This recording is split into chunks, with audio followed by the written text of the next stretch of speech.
Right, this is part two of my Arc 5 restoration story. I'll start with the Dynamotor story. We know what I settled on initially was I would use the the Dynamotor that did 220 volts out, but unfortunately the condition of it wasn't that good. So what I've done, actually, I've taken a 285 volt dynamotor, and this, if I run it at the correct voltage, will give me 220 volts. It's not a problem.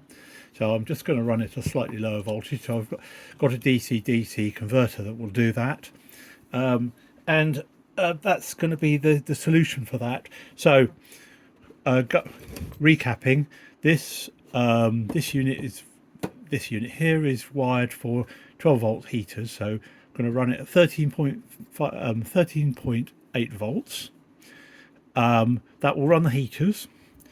I will then run a DC-DC converter that will basically provide 13.8 up to 24 volts to drive the dynamotor to give me my 220 volts.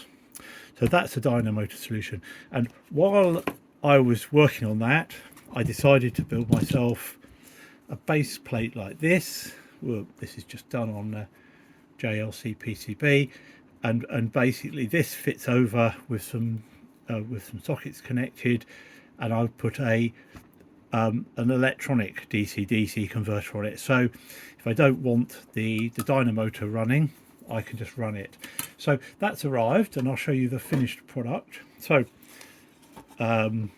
inside here is a DC-DC. It'll take between about well, it's quite flexible actually. It'll take anything from about 14 volts all the way up to 28 volts, and it gives me a nice stable 220 volts out. So this basically fits onto the back of the Arc 5 in place of this. So you can take your choice now. They'll both do the same job. This, of course, will be quiet, or less noisy than the dynamotor. So that's my solution for that. That fits on the back end quite nicely of the Arc 5 receiver, and so I can change the two. Right, so that's part one. The second thing that I've ordered and had arrived, now where's the bits for it, are these. These are the capacitor plates, and basically the idea of this is there's two parts to it. This is the part that sits in the bottom of the receiver, and you can see it's got screw holes, so it'll just go, it replaces the original capacitors, and then this solders onto, whoops, let's have it over there, this solders together, and then the capacitors go on it, and it's made so basically you have one capacitor on one side, two capacitors on the other side, and these can then be wired up in parallel or series to give me the correct capacitances. So on one I think I need 5 microfarad, on this I want the 0.447s are fine. So I'll just put this together. Actually, I'll show you how it goes. Say famous last words. Let's put a blob of solder on here. Ooh. There we go, and I think we just connect it like that. It should be a good fit. There we are. I'll heat that up. Get a little bit of blob onto that. There. Okay, need to move it across a bit. Let's move it over here into the light. There we are.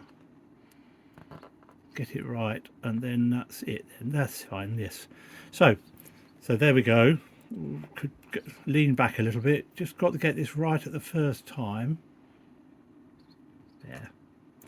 That's lovely. Nice and straight. Then I'll just run a solder seam down each side. So we've got there we are.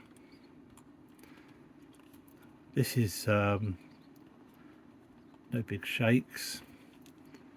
I did have trouble with the initial silk screen. I managed to cover the there were a bit more solder along here.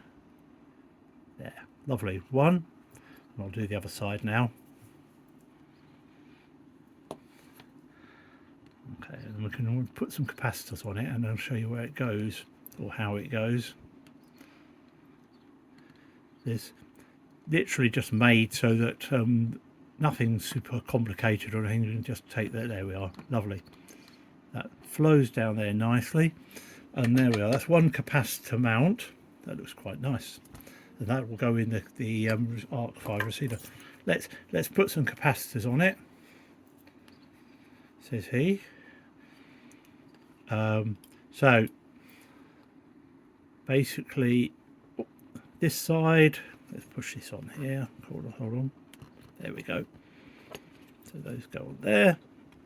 That's one. Nice, that fits.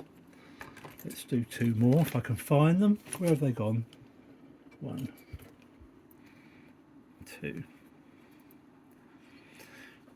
In fact, what I'm going to do is I'm going to solder this one on this side first, so that I don't get in the way of the other two.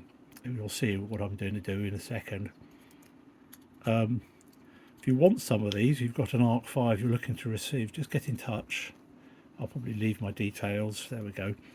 Let's bend those back. Let's solder that on.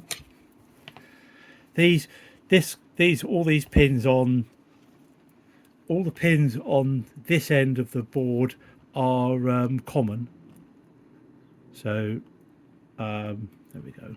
Let's go solder that. Why I've done this is to basically, there we go, there we are. So now I'll put the other one on. I've got to try and get down there with my soldering iron, but I'll cut that off actually. Here we are. Make it look neat. Ping, ping. We'll solder this side, and then we'll put the other capacitor on, and then the job's done. And we'll have a look at how it goes on the in the actual command set when I've got it into place. I haven't actually removed the capacitors yet. I have seen some other people removing the tops of the cans. There we are, that's soldered. A bit more, no, that's fine. Removing the tops of the cans, milling them off, and then fitting capacitors in, and I've done that job in before myself, so that's nice. And I did that at let's find another capacitor. There we go. Oh, I have a bag here of handy capacitors, 0.47s. They're close enough. This is meant to be 0.05, but 0.47 will do. There we are, in you go. Right, last one. Lovely. That fits. Solder that up. The nice thing about that is when it's finished, the profile, let's check the temperature. That's fine. No, it's not up to temperature. There we go. 380. Once it's up to once it's cut, there we are, the profile isn't bigger, which is what I was worried about. I don't want the profile bigger than the original, so it's got to fit within the actual Arc 5 receiver. Okay, it's not going to look, if someone opens it up, it's not going to look like the original cans. Let's have a look at that. So let's have a little look in there while we're here. So he's dropping everything on the floor. Here's what I prepared earlier. Right, so this one here was missing. It's actually not the right value. I'm going to have to put, in fact, I bought the capacitors. It's three, where have they gone? Over here. There we are. These items, and the three of these will make up the 5 microfarad or whatever it's meant to be. Right, so these then have got plenty of space to put a screw in and everything, and they've just fit like that. Oops, so you can see. So rather than, yes, they do intrude into the case slightly more than the original items, are slightly smaller, but from a maintenance point of view now, these are going to be 100% easier to use. Let's turn this up and just check the other side now. I'm just looking at here. I don't know if you can see, actually, let's have it, there we are, we can see through the hole. Just offer up the holes that I've made.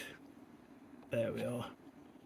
Oh, it's a bit hard to bodge this around. There we go, there we are, it's fixed like that. So basically I'll put some M3 nuts and bolts on there. That will fix into place, and then it just needs to be soldered when I've finished. So my next job is to complete making up these capacitors, the capacitor kits. Here, I've got a few of them here. I've got a few of them in here. This is the other part. Come on, out you come. There we are. Very easy to little build this will be for doing that. So there we go. Oh, push that back.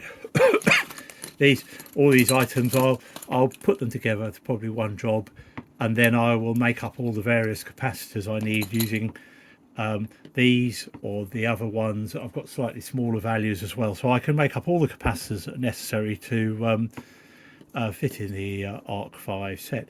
So things coming on. That I think what I will do next is I'll put all these together. I will install a few, and when I've done that, I'll perhaps do another little video just showing the install, how that's going, and we'll start with also rewiring the internals. So I need to fit wire out the back, so it'll take 13.8 volts, and I need to put the and tap out the circuit and basically put the DC inside, and find a way of mounting it nicely so it doesn't look horrible, and it also isn't dangerous. It needs to be mounted in a sort of safe position. I bought some mini heat sinks on it because it's a small DC. I'll show you the item.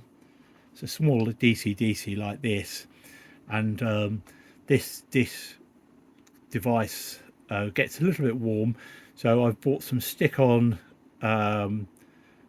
heat sinks I can put on this side and this side of the PCB, and that will effectively wick away any excess heat. It doesn't get too hot running the Dynamotor, but I thought I'd just err on safety for the sake of putting a few heat sinks on. So there we go.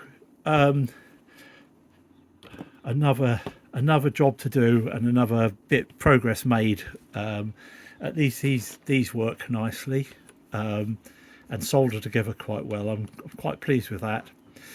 Okay, so 7.3s from G8UBJ, and I'll perhaps see you in the next video. So this is video 2 of I don't know how many it will be, but I'll number the first one as 1 actually, and then rather than just the start, and then if you are looking at this in a few years' time, you can sort of follow the order. Thank you.